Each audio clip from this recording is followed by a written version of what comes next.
नमस्कार देवी और सज्जनों, मैं अशोक जरोटी। सभी भाई बहनों का चैनल पर स्वागत है। पुलिस कमिश्नर भुल्लर साहब ने बहुत बड़ी अंतर्राष्ट्रीय साजिश का पर्दाफाश किया है। उसके बाद जो कॉकरोच गैंग है ना, उसमें खलबली मची हुई है। आज का वीडियो बहुत बढ़िया है, इसको आखिर तक देखना। और पंजाब सरकार की जो करनी और कथनी है ना, उसका भी खुलासा करेंगे इस वीडियो में।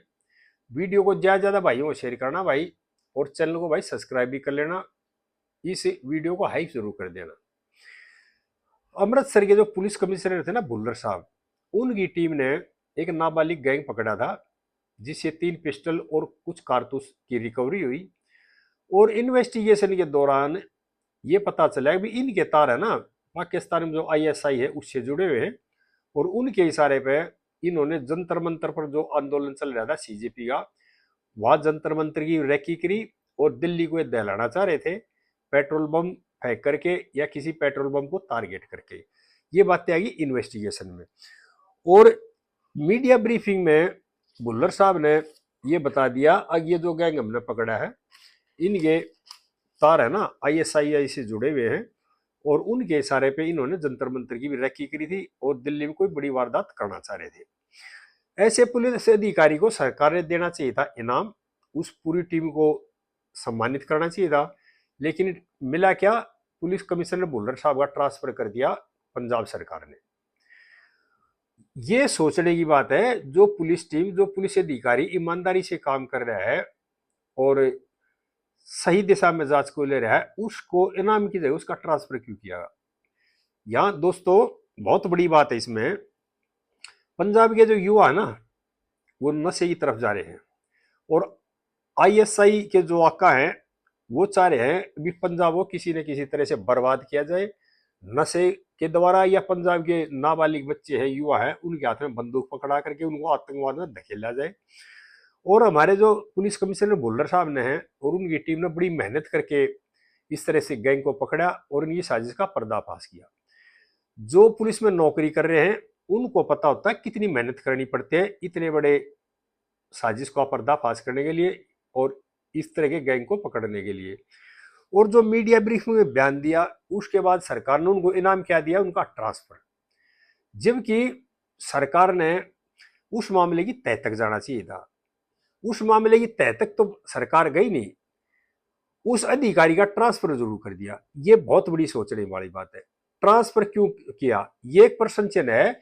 जो तफ्तीश सही दिशा में जा रही थी, जिसने इतनी बड़ी साजिश का पर्दाफाश किया, रात दिन मेहनत की होगी उस केस की दिशा चेंज करने के लिए। और दिशा चेंज क्यों करनी पड़ती है, क्यों, अगर जांच सही दिशा में जाएगी तो जो आखिरी छोर पर बैठा हुआ साजिश करता है ना, उसके घर तक आठ जाएगी पुलिस की, पुलिस उसके घर तक पहुंच जाएगी, उसका नाम खुल जाएगा, उसको अरेस्ट करेगी और फिर कई बड़े बड़े आकाओं के नाम खुलेंगे। इसलिए जो अधिकारी होते हैं उनको हटा दिया जाता है और अपने चहेते अधिकारियों को लगा दिया जाता है।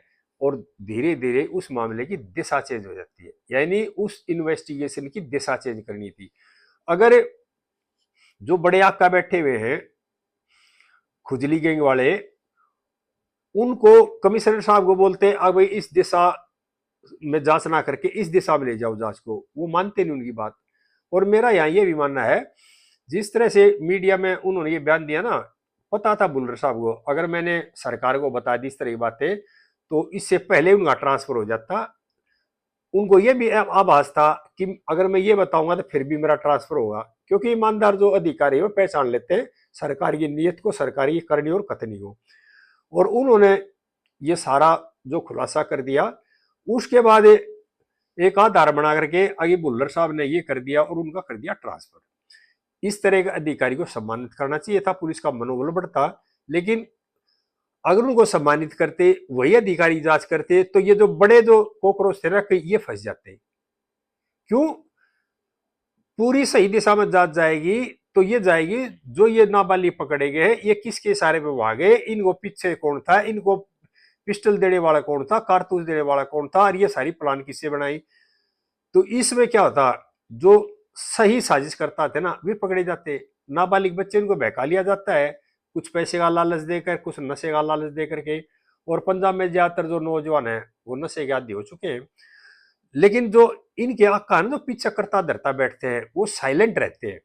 और इस तरह के केस की तफ्तीश में जो पीछे बैठे ना, आखिरी छोर पर जो आदमी बैठा उसका भी पता लग जाता है। लेकिन क्या हुआ, अब इन्होंने देख लिया यही अधिकारी इस जांच में शामिल रहा, इसका इंचार्ज यही अधिकारी रहा, तो एक दिन गाज बड़े जो आका उन तक जाएगी। उनको बचाने के लिए, केस की दिशा बदलवाने के लिए अधिकारी का ट्रांसफर कर दिया। अब अपने चहेते किसी अधिकारी को ला देंगे और इस मामले की दिशा बदल कर जो आका थे साजिश करता उनको बचा लिया जाएगा, केस की लिपापोती कर दी जाएगी। आईएसआई जो बैठी है ना पाकिस्तान के अंदर, उसका टोटली फोकस एक ही तरह है कि ये बॉर्डर स्टेट है पंजाब का, और इसको किसी तरह से ऐसी तरह करो, इसमें हालात ऐसे कर दो कि एक तरह से पंजाब को बर्बाद कर दो। और जो कई स्टेट है वहां पर ऐसे हालात नहीं है, और कई जो स्टेट है उन्होंने भी इस तरह की इन्वेस्टिगेशन करी है, इस तरह के गैंग पकड़े गए हैं जिनके तार जुड़े थे। उन अधिकारियों को तो इनाम मिल रहा है, वहां की जो सरकारें हैं उनको शाबाशी दे रही है, लेकिन जो पंजाब में आम आदमी पार्टी सरकार है वह अपने अधिकारी को शाबाशी और इनाम ना देकर के उसका ट्रांसफर करिए। ये बहुत बड़ी सोचने की बात है। और इसके जो पीछे खेल है ना, वो सीधा टारगेट करता है कौन आदमी इसका जिम्मेदार है, क्यों नहीं अधिकारी को पूरी अच्छी तरह जांच करनी दी और क्यों उसका ट्रांसफर किया गया। कई बार क्या होता है, हो सकता है जल्दी जल्दी में बयान देते ना कोई शब्द आगे पीछे निकल जाता है, उसी को आधार बनाकर या किस तरह की बात करके उस अधिकारी का ट्रांसफर क्यों करो। जांच तो उसी को रहने दो, उसको समझा दो, हो सकता है उसमें ज्ञान की कमी हो तो उसको समझाओ। अगर आपने ब्रीफिंग नहीं करनी चाहिए, मैं ब्रीफिंग करता, लेकिन उस अधिकारी को भी ज्ञान था, अगर मैंने ये खुलासा नहीं किया था मेरे से केस ले लिया जाएगा और इससे पहले मुझे ट्रांसफर कर दिया जाएगा। और ये सभी जानते हैं दिल्ली में जो जब सरकार थी, दिल्ली को बर्बाद करके रख दिया था, दिल्ली के जितने भी अधिकारी थे स्टेट के वो सारे परेशान थे। और अब जो आम आदमी पार्टी को छोड़कर जो सांसद गए हैं उनको पता लग गया, वो पूरी तरह से पहचान गए अगर इनके साथ जुड़े रहे तो एक दिन जेल निश्चित है। क्योंकि जो जो करता धरता थे इनके मुख्यमंत्री, दिल्ली में मंत्री थे, वो कई कई महीने तिहाड़ जेल में रहे। अब पंजाब के जो मामले खुलेंगे, जब अगली सरकार आएगी, जब देखना कौन कौन जेल जाएगा। ये जो हमारे सांसद थे ना जो आम आदमी पार्टी को छोड़ के गए हैं, वो इनको अच्छी तरह से पहचान लगे। और जो भी जब पार्टी बनी थी, जो अच्छे ईमानदार लोग थे, देश से भ्रष्टाचार खत्म करना चाह रहे थे, देश में को बदलना चाह रहे थे, कुछ देर के बाद उन्होंने इनको पहचान लिया और धीरे धीरे सब इस पार्टी को छोड़कर चले गए। जो अच्छे अधिकारी वो भी छोड़कर चले गए। पंजाब में बहुत ईमानदार आईपीएस अधिकारी थे, कौर प्रताप सिंह, उन्होंने इस्तीफा दिया आईपीएस की नौकरी से, आम आदमी पार्टी में शामिल हुए, एमएलए का इलेक्शन भी लड़ा। आज कहा देशवासियों को उनका कहीं नाम निशान नहीं है। क्यों? उनको पता लग गया, पहले दूर बैठता ना जब आदमी सोच का पता नहीं लगता, जब उसके साथ काम करते हैं ना, जब उसकी नीयत का उसकी सोच का पता जब भी लगता है। और कौर प्रताप सिंह साहब पहचान गए इनको, ये भाई अच्छे सोच के लोग नहीं है, ये तो अपनी सत्ता हासिल करने के लिए किसी भी हद तक जा सकते हैं, और उनको छोड़ के चले गए। मैं यहाँ एक और बात बताना चाह रहा हूँ देशवासियों को। दिल्ली में इनकी सरकार थी, आए थे दिल्ली को बदलने के लिए, नारा देगा भ्रष्टाचार हटाएंगे, लोकपाल लाएंगे। ना तो भ्रष्टाचार हटाया, खुद भ्रष्टाचार में जेल में रहे कई की महीने, मुख्यमंत्री भी दूसरे मंत्री भी, ना लोकपाल ले गए। और आप करोड़पति बन गए, शीश महल बनवा लिया रहने के लिए कई करोड़ का। और अब भी ये चाह रहे हैं अब दोबारा दिल्ली की जनता हमें सुन ले। दिल्ली में एक और नया खेल भी कर रहे हैं।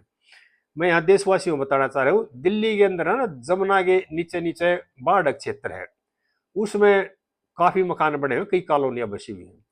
और उस एरिया में मकान नहीं बन सकते, लेकिन जो भूमाफिया थे उन्होंने भोले भाले लोगों को बेचकर मकान बना दिए, चले गए, निकल गए। और जो वो लोग रह रहे वो वहां फंस के खड़े हो गए, उनकी कोई गलती नहीं थी। क्यों? वो चक्कर में आ गए भूमाफिया में।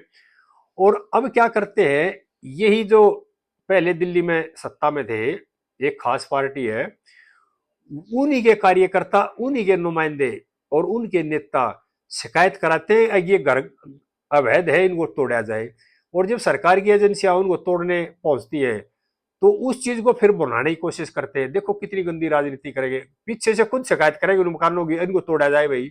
और जब सरकारी एजेंसियां तोड़ेंगी तो उनकी संपत्ति हासिल करने के लिए फिर जाकर छाती पीटेंगे और सरकार को बदनाम करेंगे और उन लोगों से संपत्ति हासिल करेंगे।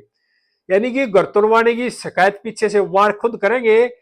जब उन सरकार एक्शन लेगी तो फिर उनके सामने जाकर घड़ियालू आंसू बहाएंगे। यानी इतनी राजनीति का नीचे का सत्र है इन लोगों का, किसी ने भी कुर्सी हमारे को मिलनी चाहिए।